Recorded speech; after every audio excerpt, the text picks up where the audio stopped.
Hi, this is Maury Moreland Morrison, here to tell you Geico has more than just great savings. Much more. Yes, while Geico could help you rack up more moolah faster than you can say metamorphosis, they've also been the fastest growing auto insurer for more than 10 years. That's more like it. Furthermore, Geico has fast and friendly claim service. That might seem like an oxymoron, but it's not. All the more reason to say no other auto insurer has more than Geico. Geico. Expect great savings and a whole lot more. Blog Talk Radio.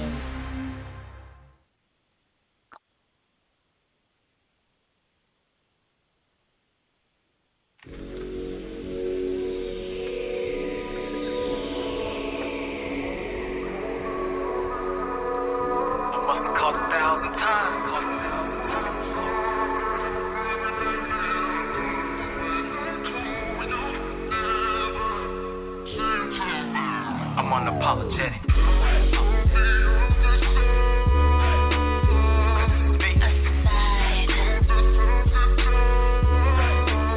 Take it or leave it.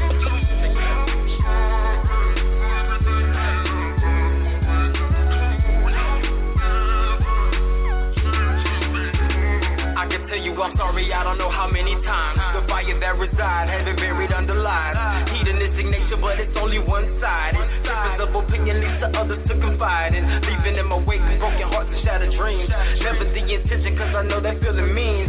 Been a victim of the love game a few times in my life. The one thing that you learn is only change through your wife. No one else deserves it unless you see potential. Even then, that's compromise, keep it flaws confidential. Insecurity's loud, they scream attention. Superficial nature always met with contention. Give them full disclosure and they handing out convictions. Say they want the truth, they put the pussy on suspension. You know it said closed mouths don't get fed. He only opened up the hang pass over your head.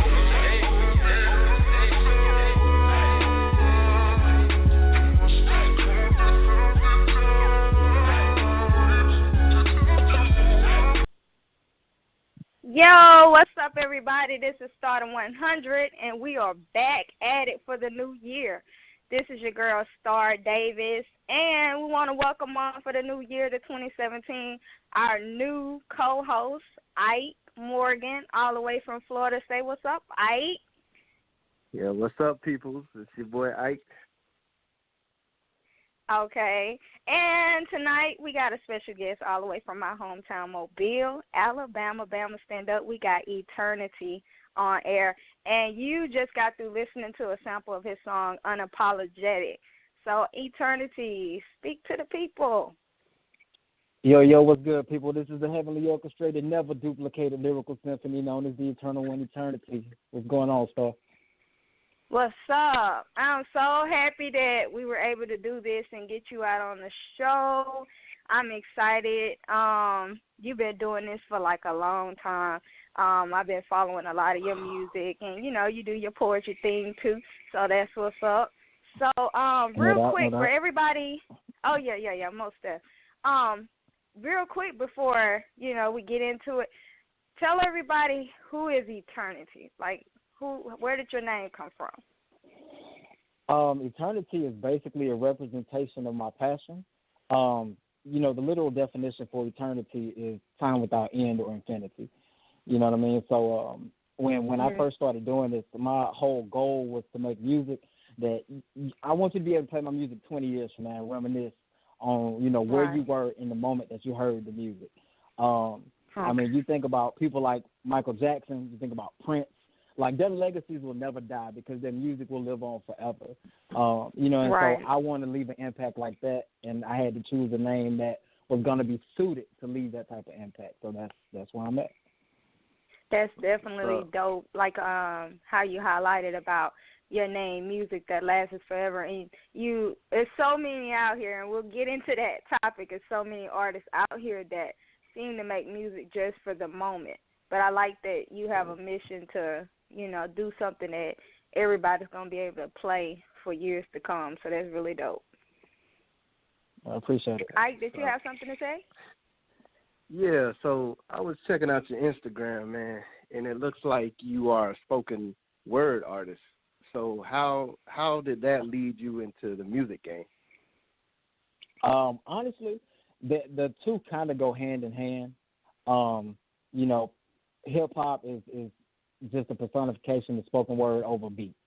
You know what I'm saying? This is something that I've always done. I've always been into creative writing, and you know, this is just I turn to music more so as a creative outlet. My grandfather kind of inspired me. He was a jazz trumpeter for people like the likes of Cannonball Adderley. He even got a chance to play with Miles Davis. And, you know, with him knowing that I was into writing, he knew that I was into the poetry.